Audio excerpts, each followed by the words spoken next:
Everything will be so fine when it's half past jump time. Now don't be shy, the hands don't lie. Go snatch your wig, be ready to fly. When you hear those church bells chime and it's half past jump time, makes no difference whether it's AM or PM. All you got to do is latch on to a hip film. There's gonna be a frantic day when those two hands show us the way. So be on that starting line when it's half past jump time.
To a hip film, there's gonna be a frantic day when those two hands show us the way.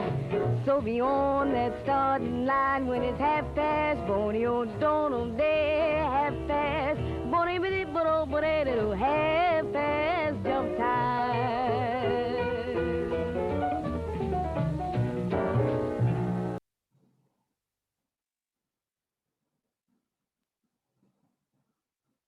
Hello and welcome to Tap History Nights.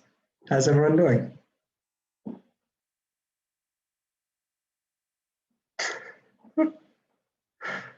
I see some streamers. There's some faces. Ole.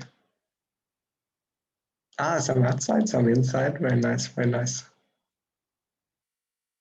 You'd think after all these weeks I'd know how to use Zoom, but it's still not the case. But there's something new every single week. Like today, boy, whole other thing. But I hope you enjoyed that with Sonny Boy Williamson. They're actually two in the same period, and there was a bit of, I think, controversy between them because both considered themselves Sonny Boy Williamson the first. No one's sure who was the second, but they both go by the same name. Some of the recordings got confused. But so good. Anywho, welcome.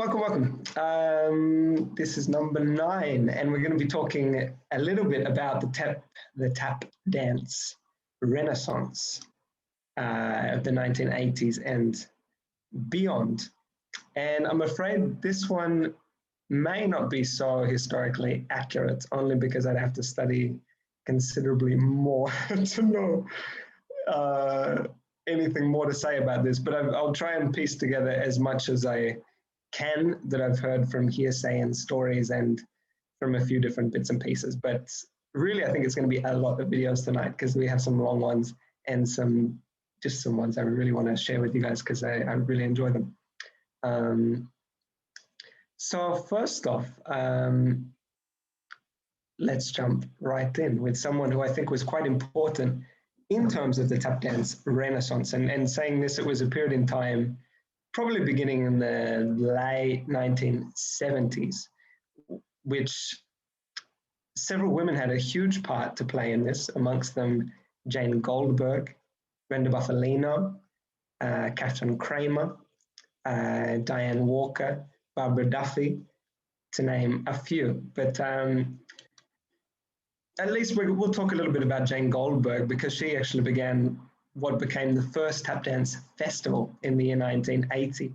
And a big part of this, and kind of, at least the story goes, propelled tap dance back into the public eye and brought up to date a little bit, it being 1980, was a man by the name of Gregory Hines, who was used, I say used, a little bit, he became kind of the figurehead of sorts of modern day tap dance. And he was already around performing, caught very much the tail end of vaudeville and live theatre, performed with his brother, Maurice. They were the Hines brothers.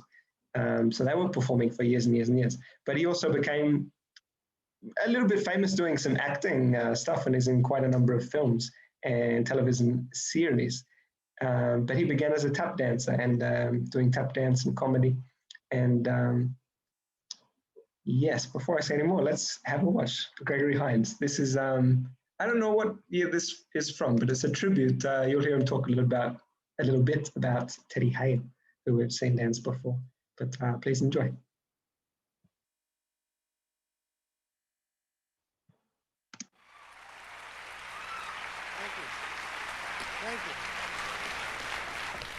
Thank you.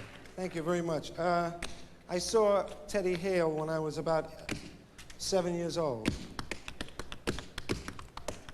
And I was very impressed with him. I was supremely impressed. So I adopted his personality. And I combed my hair like him, and I tried to dress like him, and I tried to dance like him. And so I'm going to dance tonight and think about Teddy Hale.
That was Gregory Hines. A lot more contemporary, probably, than anything we've seen up to this moment. which I was kind of hoping to save. But what makes his dancing probably so special is he was really around a lot of the old timers when he was young. And you can hear him speak about this a little bit there's some great interviews in About Tap, the documentary. He has a wonderful introduction talking about some of these dancers, Sandman Sims, Teddy Hale.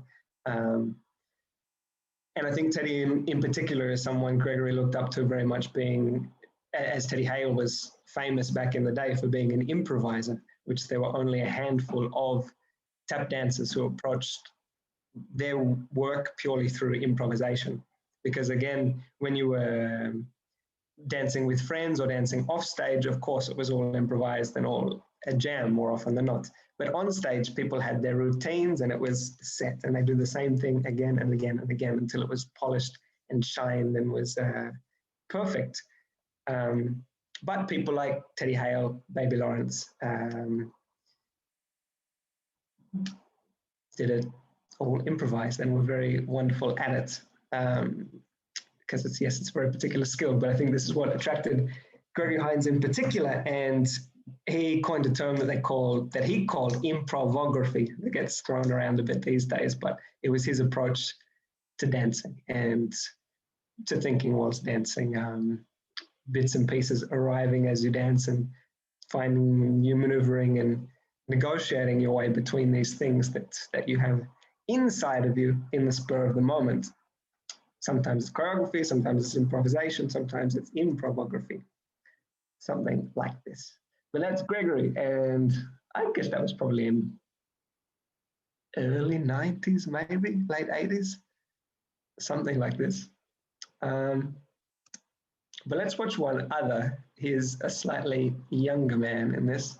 This is from the year 1980, and this is actually footage from the first Tap Dance Festival, which again was organized by Jane Goldberg with the help of a few other people. I don't know who exactly was on the organizational team. I know Catherine Kramer did a little bit as well, and she's a wonderful, wonderful dancer still around today. And it came about, I don't know, I believe Jane Goldberg, I don't know who she first came in contact with first, but she was very close to Cook and Brown, I believe. But maybe she came across Gene Stearns' book, Jazz Dance, and took an interest in tap dance, and herself started to track down a lot of these old timers who, many of whom were not tap dancing or working on stage. And she spoke with them, and she started recording their conversations, and she wrote about it, and she had hundreds and hundreds of tapes of conversations with these men and women, and began kind of this gathering of information. And apparently she got called a young Marshall Stearns as the man who wrote Jazz Dance, as she was gathering all this stuff. But then at some point she got a grant together and began this first Tap Festival, which was held at the Village Gate in New York in the year 1918. It was 1 week long, and they had about 15 or so old tap dancers come along and share tap dance for the first time. That at least what was said was in the first time it was shared in a formal setting, because it was very rarely taught in a studio kind of situation. There were a handful of places, such as Stanley Brown's in Boston, which was quite well known. But outside of that, I think most people learned by doing it. They learned from friends, they learned on stage, they learned from stealing steps. But then this first Tap Festival happened in 1980, and there's some beautiful footage from this. And again, Gregory kind of became quite a figurehead of this renaissance of tap, in a way that soon after this festival happened, things started to move a bit, and he danced in a few films. There's a wonderful film called White Nights with Baryshnikov, and they danced together, which is wild because Baryshnikov is like tip-top cream of the crop of ballet, which gets huge funding and huge respect all over the world. And here was Gregory Hines doing like Black American folk dancing, put like head to head on the same on the same level, which was beautiful to see. And I think they had nothing but respect for each other. This was one film. He was in a handful of films, but yeah. So some great interviews with Gregory. And he's also a very attractive man. I think it was kind of some of the charm as well. Very good looking fella. So people were into this too. So let's check this out. This is from 1980. He's dancing with Bunny Briggs, who we'll talk about in a second. One of my favorite dancers. But please enjoy.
Until he gets it over there now.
That was Bunny Briggs and Gregory Hines.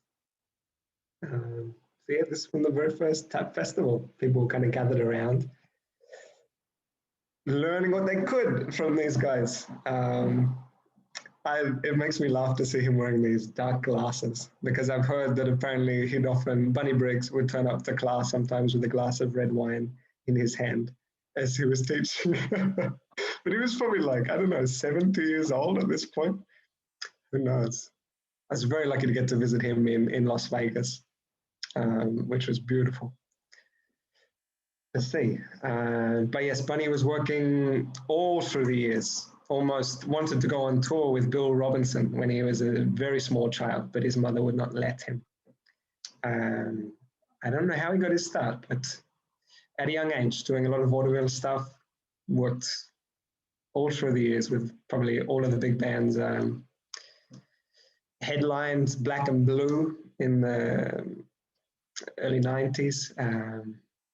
Yeah, beautiful dancer.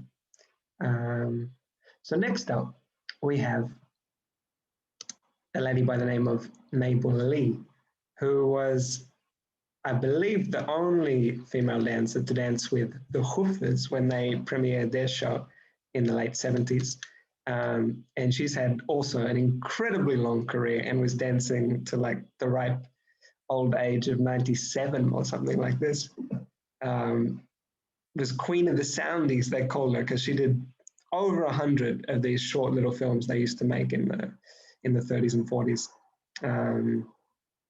Incredible dancer, and very present in both the tap communities and the Lindy Hop communities, I believe.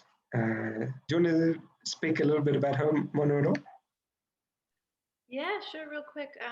She started performing at the age of 4, and she was on stage at a club at the age of 9, and then when she was 12, she was noticed by the Whitman sisters, but her parents wanted her to finish high school.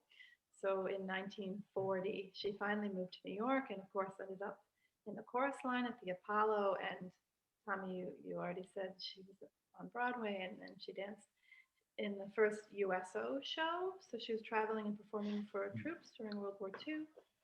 And this soundie that you're going to see is from 1943, called Chicken Shack Shuffle.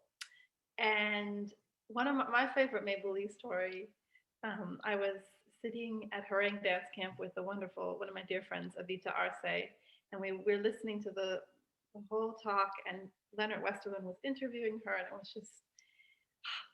was just incredible. And at the end, Avita raised her hand when there were time for questions, and Avita said, "Miss Mable, when did you know that you made it? Like you really made it? When was that?" And she goes, "Honey," she goes, every time.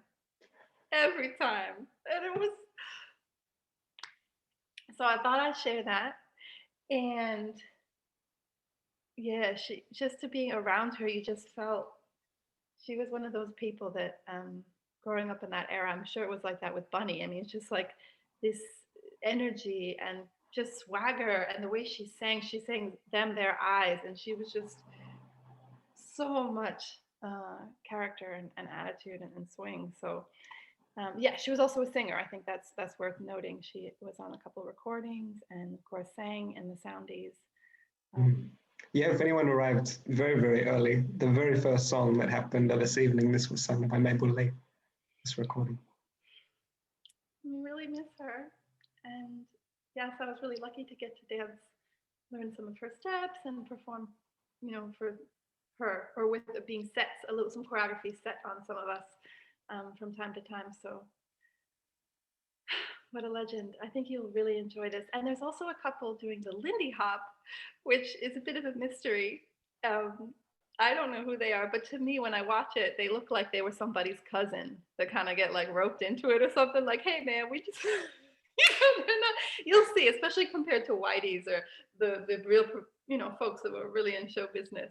But there's some great jazz dancing too, so.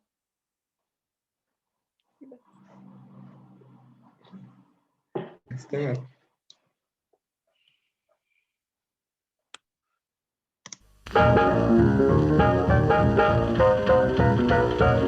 There's skiffling, scuffling, chicken-jack shuffle up on Sugar Hill. There's a ripple and a ruffle and a chicken-jack shuffle. You do it any way you will. You jump to the left and you cross your legs and tip along like you're walking on eggs. Do anything but a pigeon wing. Strut like a rooster, but you gotta swing. That skiffle and scuffle and chicken-jack shuffle up on Sugar Hill in Harlem. Up on Sugar Hill.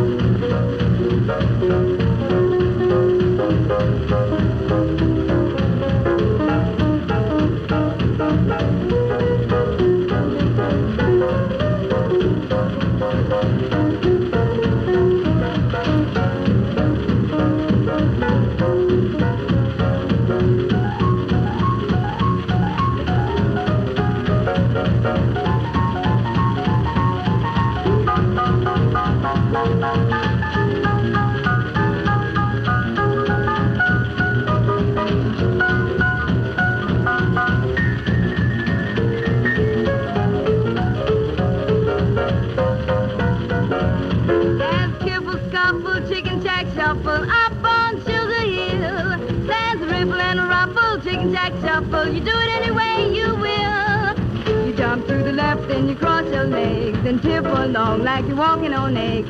Do anything but a pigeon wing. Strut like a rooster, but you gotta swing. Like a skiffle and a scuffle, chicken-jack shuffle. Up on Sugar Hill in Harlem. Up on Sugar Hill.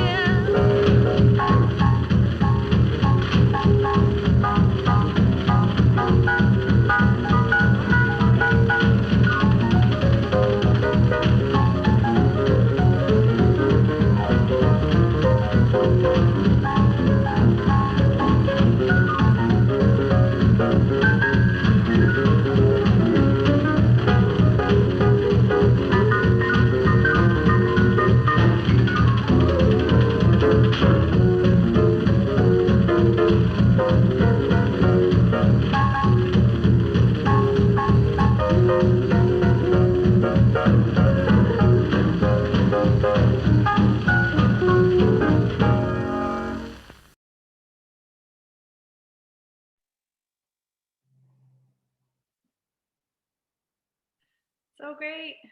Thanks, Tommy. I was just thinking how funny it is in a way to even speak. I mean, these people are such giants and they're so, how do you express that, you know? How can you sum up a life in just such a moment like that? But I think the video speaks for itself. But yeah, we were really lucky to learn from her and soak up her energy. So grateful. I just remembered I met her as well in New York in like 2008, I think, when I was about 15 or 16 years old. And there was a show on stage, and I was in the hallway for some reason, outside of the auditorium, and she just came straight up to me and she goes, "Young man, come here, I'll show you a step." And she started teaching me this thing for like 15 minutes, and I was scared, didn't know what to say. She was probably like late 80s at the time, and she got on stage and proceeded to do this really sexy dance, standing ovation from the audience. It was incredible. Yeah, I'm glad you said that. She was on the cover of Ebony magazine in like 1950. Speaking of, I have found this. I should show it. Speaking of, yeah. One sec. It's here. Also, Grant Swift has a really great story about taking a cab ride with her from like downtown to uptown. It was, yeah, that's a good one. Yeah. This is her.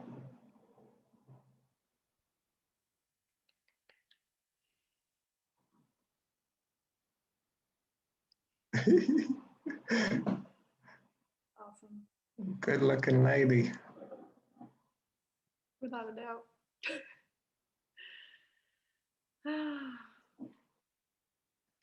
Thanks, Tommy. Thank you. That's Ramona Staffeld, ladies and gentlemen. So let us carry on. What do we have next? So there's lots of stuff. I'm gonna forget things for sure. There was a mess of things like in the late 70s, all through the 80s, a lot of stuff was happening.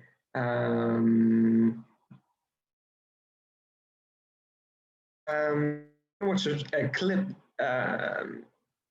from a television special called Tap Dancing America, which I forget which year this was, probably in the 80s somewhere. It's hosted by Gregory Hines, and the idea tap dance existed at that point in time in North America. So they got a lot of the dance companies of the time to perform, many of whom were very newly formed, and trying to gain funding as either ballet companies or contemporary dance companies already had for years. So I was trying to, garner a bit of recognition for this and try and get some tap dance productions happening. So we're going to see, who are we seeing here? You're supposed to see a very young Dianne Walker, otherwise known as Lady Di, and she's dancing together with Camden Richmond and Jennifer Lane. I don't know their connection, but they're dancing together in this. We'll see a little bit of Gregory again, and you'll also see Brenda Bufalino right at the end, dressed in a tuxedo, and she's leading what was called the American Tap Dance Orchestra, which was probably one of the first tap dance companies to exist. And her idea was to, make, just as this name says, to make a tap dancing orchestra, to make many parts, many different parts, just for tap dancers. Have some people representing drums, some the horns, some the rhythm, some the melodies, and make a big grand orchestration. So she was probably the first to do this, and the first, I'd say, to make lengthy tap dance choreographies, because until that point it was really, for the most part, a soloist's dance. There were duos and trios and these small group acts, but most were quite short, like 3-minute pieces, 5-minute pieces, maybe a 10-minute piece would be pretty long.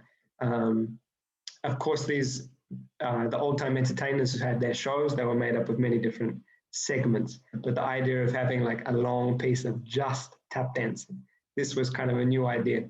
And Honi Coles, who became Brenda Bufalino's mentor quite early on, I think when she was about 17 or 18, he thought apparently that this idea was crazy, that no one would want to sit through that much tap dancing.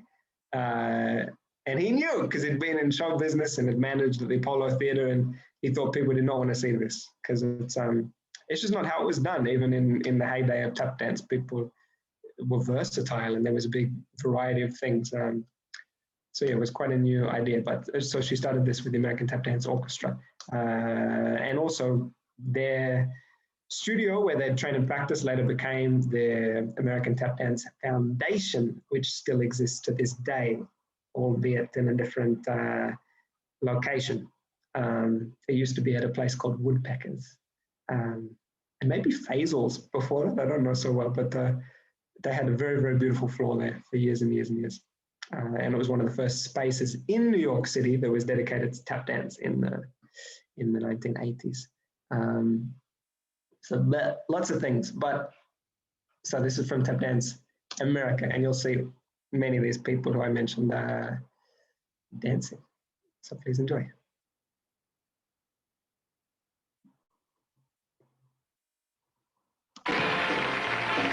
Dianne Walker.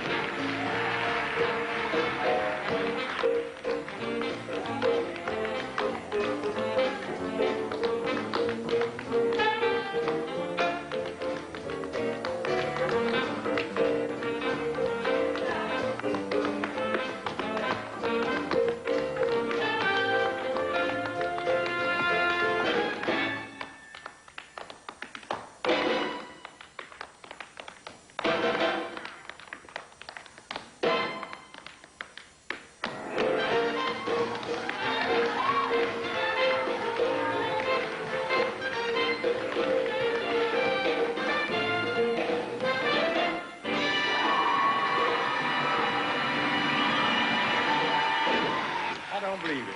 What? So you're really gonna do it?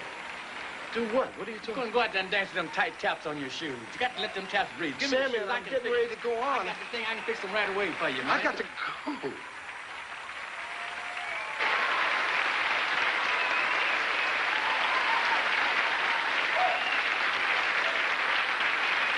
All right, so let's do something pre-rehearsed, okay? Okay. So, ha, ha, ha, ha, ha, ha.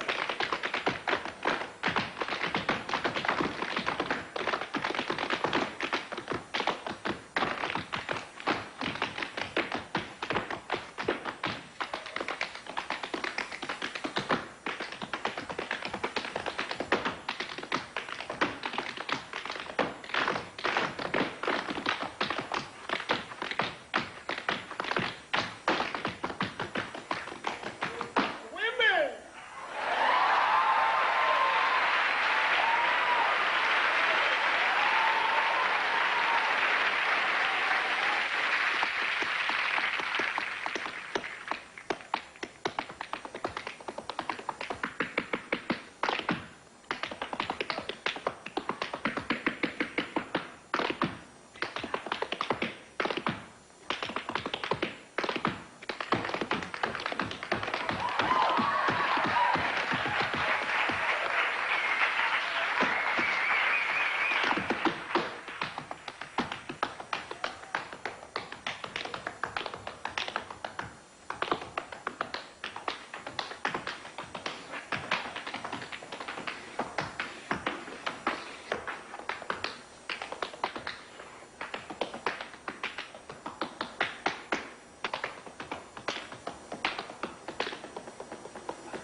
Brenda Bufalino and the American Tap Dance Orchestra.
Yeah. That was Brenda Bufalino with the American Tap Dance Orchestra. I love this. Yeah, she was really into Charles Mingus. This was a song of his, Haitian fight song. Yeah. But that whole TV special is great. I think the whole thing's on YouTube. So check that out. There's a lot of stuff in there. You'll also see a young Heather Cornell dancing with her group in the early days of Manhattan Tap. Also one of the very first tap dance companies that was taking shape in these years. So let's dive straight into another one. I have a couple of videos of Dianne Walker that I'd love to show because I have not shown enough of this beautiful lady dancing. This is from 1998, actually. Just a short little clip, and then we'll watch one other, but just so you can get an idea of the way she moves and sounds, which is, I think, lovely. Enjoy.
That was Lady Dianne Walker. And just in case anyone doesn't know, she is auntie to pretty much the entire tap dance world, but to a handful of people, probably even more so. To Derek Grant, almost his mother. And she very much raised a lot of the younger dancers who are now kind of I don't know, the people I'd say a lot of the younger dancers are looking up to now amongst the contemporary dance scene. This last one, do you mean?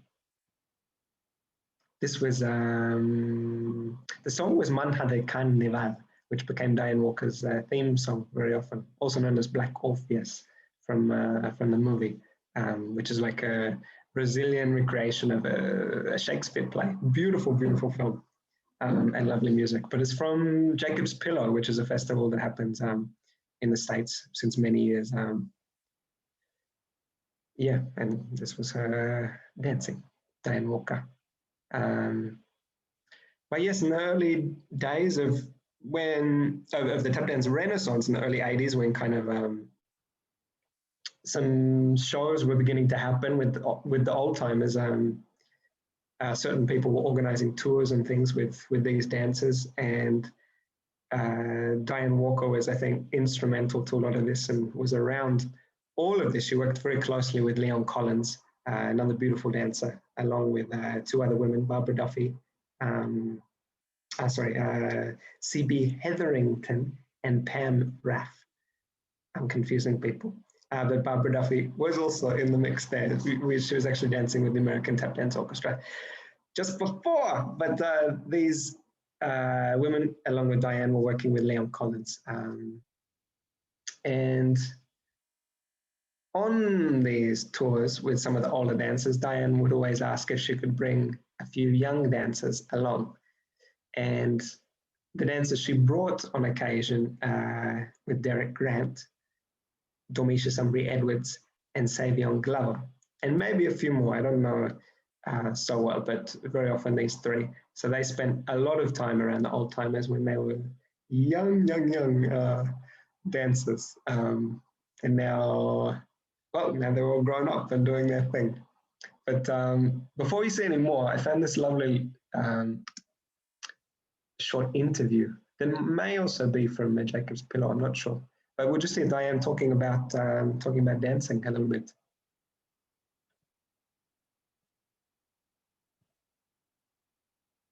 Gregory coined the Gregory term. Hines? Yes, Gregory Hines coined the term improvography. Improvography. I think that it's even in the movie Tap, and you look at the credits, there's this improvography. It was like, well, what is that?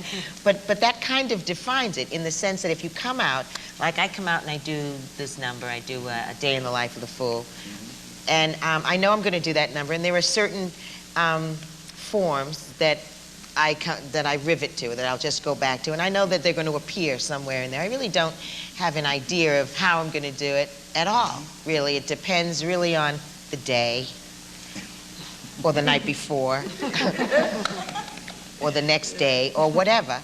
And what I hope for when I do that, and I'm thinking of the dance as an improvisational possibility. You hope for a possibility. Sometimes I stay within a structure that's very clearly defined, and I come off stage, and somebody may say to me, gee, that was really a nice job. And I'll be saying to myself, God, I didn't go anywhere. I didn't go anywhere with that. Because sometimes I can't, sometimes I don't.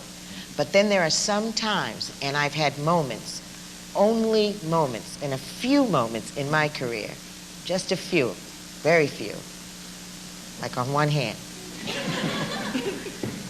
moments where you truly go inside, deep, within yourself. And what comes out is a true moment of improvisation. I live as a tap dancer for those moments. Doesn't happen all the time. But I have had it happen at least once or twice, so I know what it is that I'm reaching for, and you're always hoping that you can get to that place. That's the place that you try to get to. It doesn't happen all the time. So when it doesn't happen, you can monitor on it here. Sometimes you get as far as here. That's pretty good. You know, some nights you never get beyond go, and you just come back and say, whoa, thank God you had that structure in place to fall back on. That's the structure. But you try to get as far away from go as possible. It's like that. And so for me, it's a game. And I try. And sometimes I can go a distance. Sometimes I go nowhere.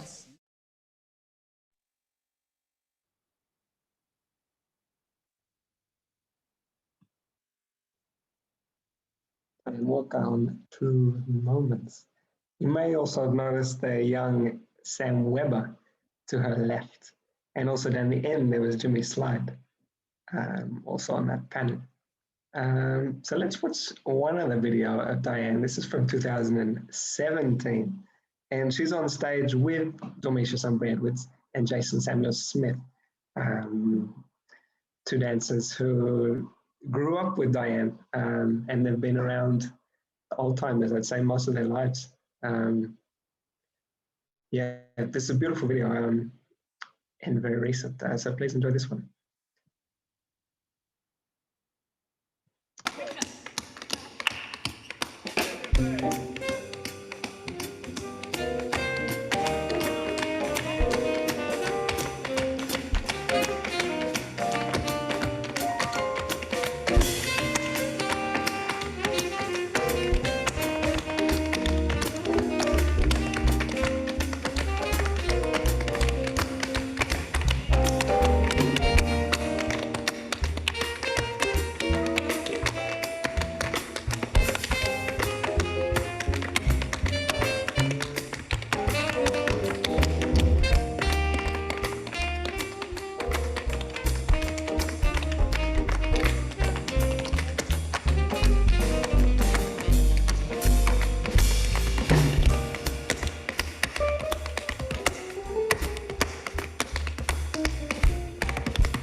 It's from 2017. Dianne Walker.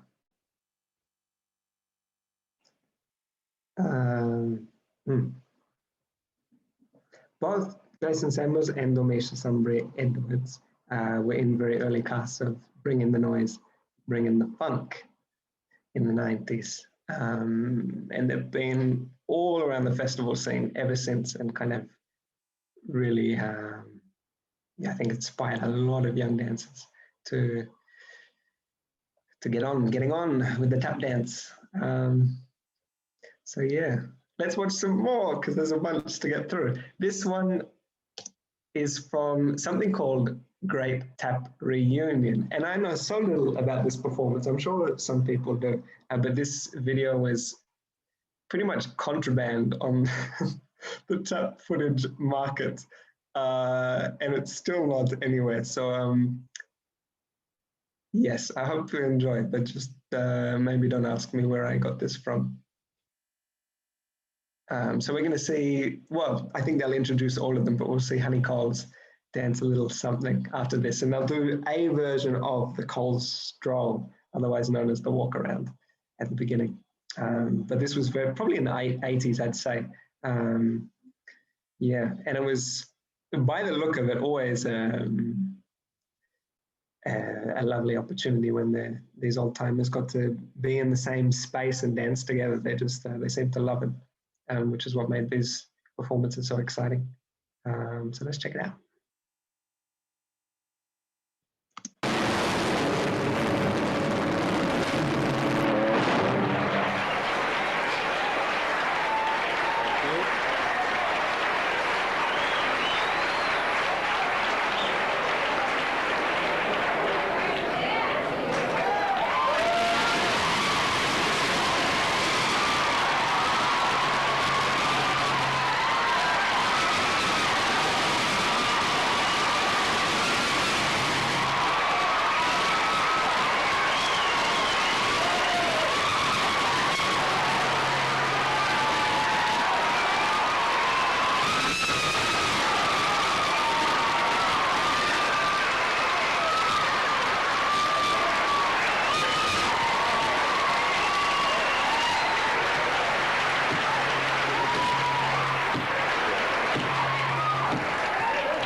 Ladies and gentlemen, introducing Mr. Honey Coles.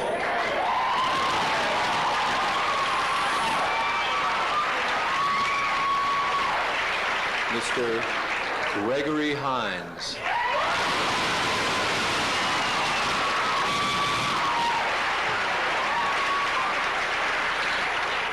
Mr. Steve Condos.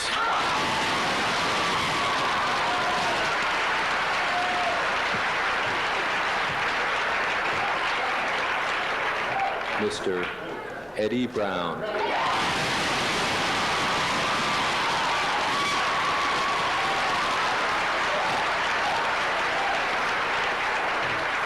And Mr. Jimmy Slide.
You know, ladies and gentlemen, no dance event should ever be complete without paying some sort of tribute to the late, great Bill Bojangles brother.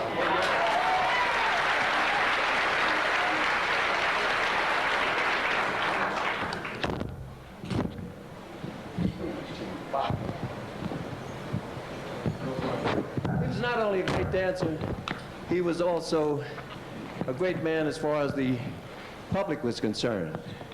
He was known as the first mayor of Harlem.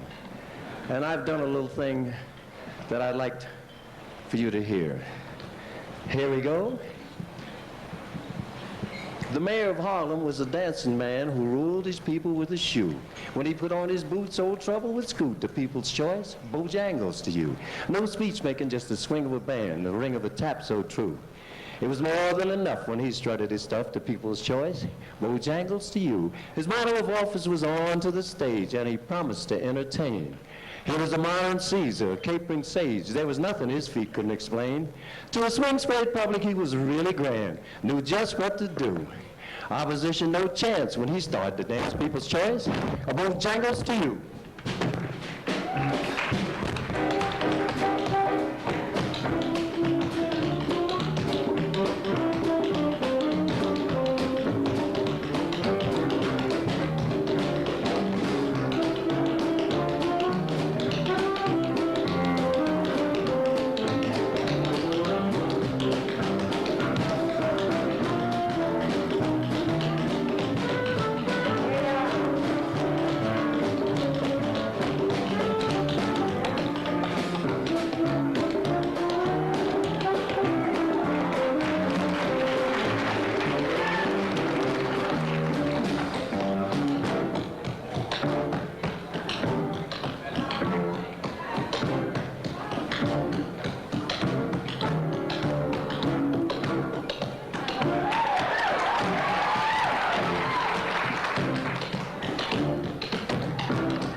What did you say that oxygen was?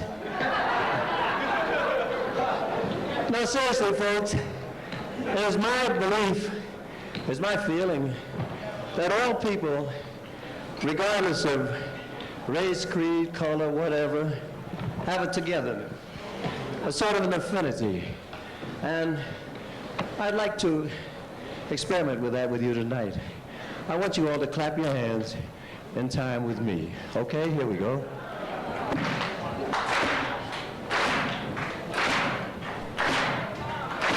Very good, very good. Now, as I get faster, I want you to get faster, okay? Here we go with me now, here.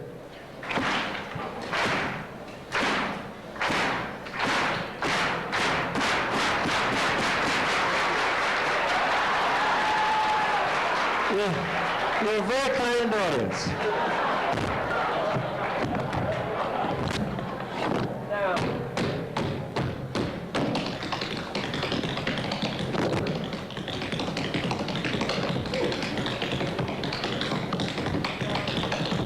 I'm just going to fool around with you.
those honey colds.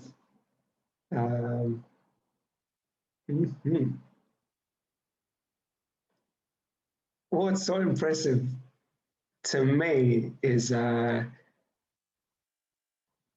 lot of these older dancers would all the time in these later years speak about Bill Robinson and want to tell his story, and always in these later performances of Honey Coles, he'd begin with this section of his interpretation of Bill's dancing, which seemed to be very important for him to share.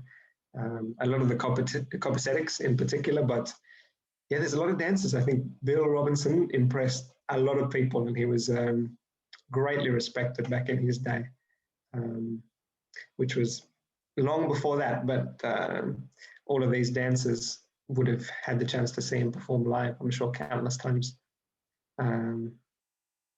Yeah, but I mean, Honey Coles in his own right is no mean dancer. He's top notch. He's the one who locked himself in a room for a year and practiced tap dance all day long, and when he came out, he had the fastest feet in Harlem. So the story goes. Well, yeah, there's a bunch. Who else? We also saw Eddie Brown there in the introduction, one with the hat and the slightly larger suit. He worked very closely with Heather Cornell, who later started Manhattan Tap, also with Camden Richmond, these two dancers in particular. He was more on the West Coast. We also saw Steve Condos, there was Jimmy Slide and Gregory Hines on the end in that performance. Yeah, and all these guys were around the early festival scenes as this was kind of picking up momentum. Like after this first one at the Village Gate, I believe it happened maybe 2 or 3 more times by word of foot, this festival was called, but soon after one started in New York, a more regular one, and they started happening all over the country until it is as it is today, when they're pretty much in most states of the United States, you can find a tap dancing festival, and in many countries around the world, which is super impressive. And I don't think maybe any of these older dancers imagined that tap dance would spread in this way amongst younger people once again, because they really saw the ups and downs that went through its whole journey through the 1950s and 60s and all this that happened through the war and through the changes with television and the changes in entertainment. Yeah, but it's still going strong. And well, there's one dancer who I should mention before we move on, who amongst the tap dance mythology, I'd say is probably very well known. And as a young man, he was around all of these old timers. And they, as far as I can tell, tried to give him all they could. And he was very young when he just became an incredible dancer, and his name was Savion Glover. Very close as well in age to Domisha and Derek Grant, and they were very close friends and danced together quite a lot as well. But Savion gets talked about in a lot of these interviews from this time in the 80s and the 90s. And I think a lot of the old timers kind of considered him the one who would carry on the tap dance tradition somehow. And yeah, I don't know much more about this. Like at a very young age, he started teaching other people and was doing tours around America teaching young people, because he had a very different style and kind of absorbed all of these older dancers' ways of dancing and very much transformed it into his own in the same way that they'd transformed their dancing into their own thing. When he was young, he was working closely, I believe, with Henry Letang, who was a well-known choreographer on Broadway, and choreographed for a lot of the chorus lines. And very formulaic, like this 3 and a break kind of thing, this old style of dancing, which we've seen in all these old videos, which kind of began to be broken down with people like Honey Coles, with people like Bunny Briggs, Baby Lawrence, changing the cadence and the way of phrasing rhythms. And then further again with people like Gregory Hines, who maybe lost all time, would dance without music very often, dancing to different kinds of music. There's some great videos of him dancing to some really funky funk and doing his thing. Meanwhile, Savion and Derek and Omisha were really steeped in hip hop culture in the late 80s, early 90s. So they brought this to tap dance. So I'd like to share a couple of videos of this kind of era. This one is horrible quality. It's from the early 90s, but it is absolutely crazy. And this is an early one of Savion dancing when he's probably a teenager at this point. But yes, please enjoy. I feel like people are still trying to do what he's doing in this video, and very few succeed. But yes, we'll see how it goes. Savion Glover.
And very young Savion Glover.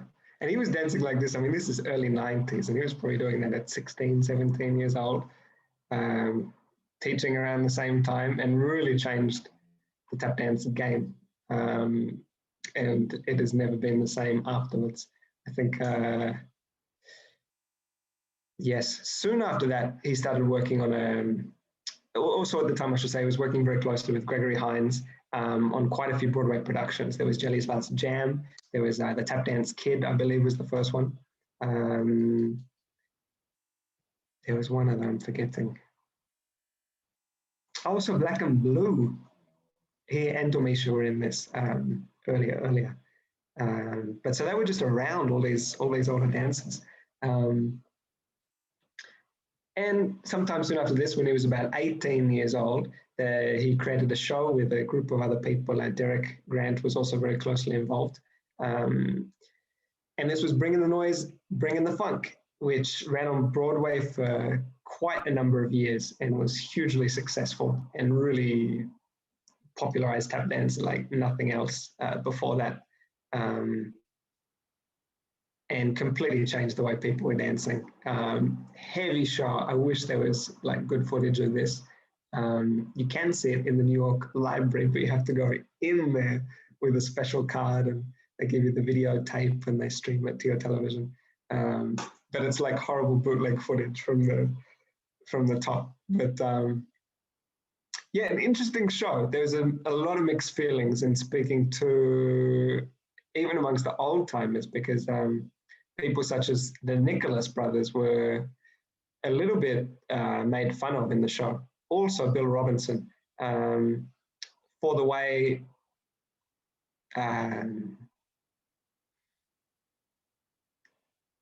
they, I want to say approach the dance, but it's not quite right. For kind of the situations that they were dancing in, there was kind of no tolerance for putting up with racist behavior.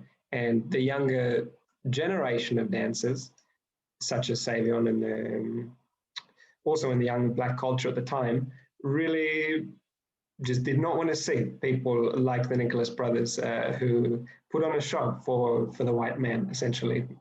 Big smile, dressed up well, doing very flashy dancing, splits and flips, because that's what white folks wanted to see. So the story goes. Same thing with Bill Robinson, doing his classic expressions and his act, doing it for a white audience. And that's just, yeah, a huge mix of things. Louis Armstrong in a very similar boat with all of this stuff. So there was a lot. And this show, yeah, was very charged. Had some like great scenes, incredible dancing, and it pissed a lot of people off also. I mean, mostly just older dancers, like the Nicholas brothers walked out of the show, I believe, or Fayard did. Yeah, a lot of stuff. But it was at the same time, it was like hip hop culture, and it was very cool for young people to be dancing again. I mean, they'd turn up like so high to interviews and 1 hour late to things, blazed out of their minds. But we're dancing incredibly and really made it, yeah, very trendy and really cool and attractive for young people, which was kind of impressive. And I think what Gregory and what the older timers were hoping for by naming Savion heir apparent to the tap dance legacy, which he did in his way. But yes, very much changed the scene after that. People started growing dreadlocks, dancing just like Savion, trying to do all these fast moves, and a lot of steps that we see today come from this time. If you ever see anyone go with their hands, straight from Savion, all this stuff. Yeah, but it's great fun to do as well. But yeah, Bring Noise, Bring the Funk, huge impact on the tap dance world, and really split the scene for a period. I mean, it was interesting speaking to Heather Cornell about this, because previously the work that some of these female dancers had done, trying to gain awareness for tap dance companies such as Manhattan Tap, American Tap Dance Orchestra, amongst others, suddenly that was kind of shunted aside, and they kind of weren't welcome in the scene anymore. It became, again, very much a black dance, which in one way I think was beautiful and wonderful and very necessary. In another, kind of alienated a lot of people from a small scene, which is the tap dance world, which is interesting to me. It's very different now today. The whole thing's changed once again. But yeah, this was happening all in the 90s, and I was not around. I only hear stories about this, but it would have been a very interesting time. Buster Brown used to run a jam at Swing 46, I want to say. Is that right? Yes, okay. That went for quite a few years. He'd host this, and yeah, people would get up and jam, and it was kind of a testing ground for young people.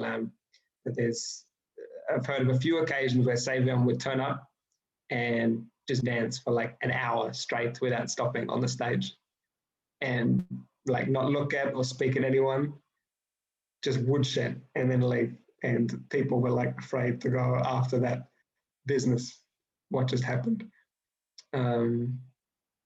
Yeah, interesting time. Kind of, I mean, tap dance bebop, almost very, very contemporary, very modern, very like flipped the scene. It was tap dance for tap dancers and tap dance for a black audience once again. Yeah, a lot of stuff. But let's check out this one video. Savion also in these early years. I'm not sure if this was probably post Noise Funk at some point. He's dancing in the White House with a group of his that's called NYOTs, not your ordinary tap dancers. And there used to be a great version of this on the internet, but it does not exist anymore. But this one's not so bad. So please enjoy. You'll also see Ayadeli Cassell in this group. Lovely dancer, one of the few lady dancers to be dancing with this noise funk crew.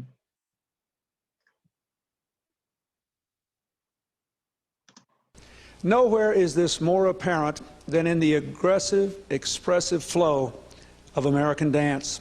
Our MC and guide tonight is a young man whom Gregory Hines, no slouch himself at dancing, called the greatest tap dancer of all time, Savion Glover. Savion?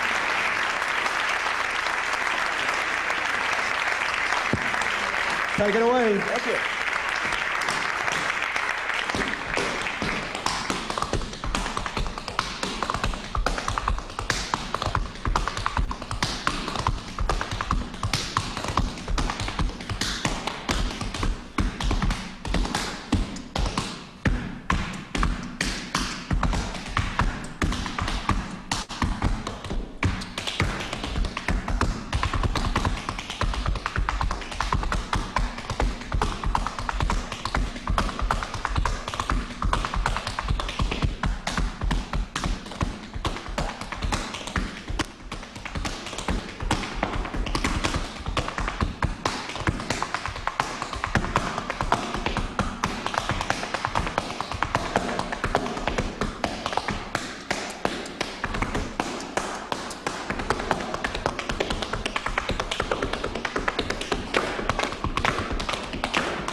Thank you.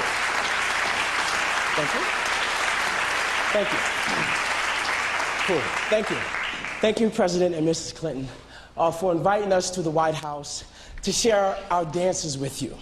And welcome everyone to the dance.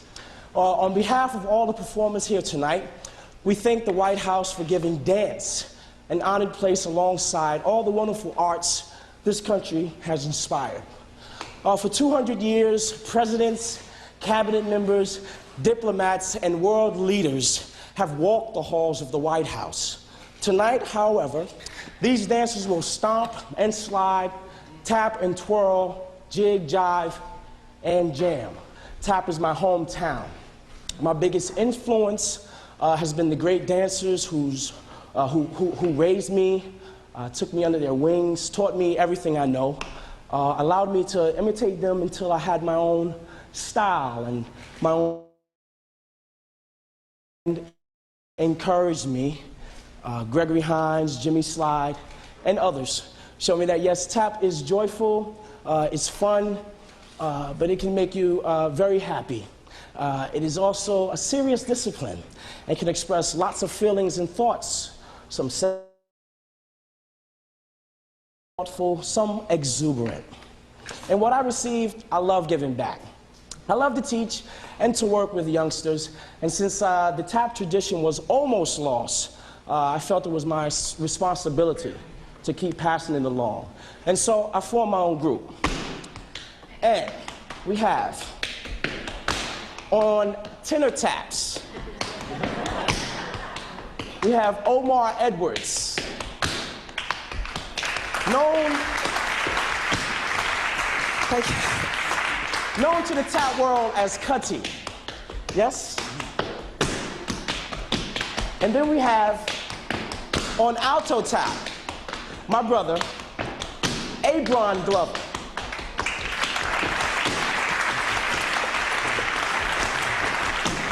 Known to the tap world as Heavy. And then we have, on monster tap, we have Jason Samuels. Known to the tap world as Iron. Right? And then we have on soprano taps. No disrespect to you, Miss Clinton, but we have our First Lady, Ayodele Cassell. And we make up knots, not your ordinary tappers. And we're in.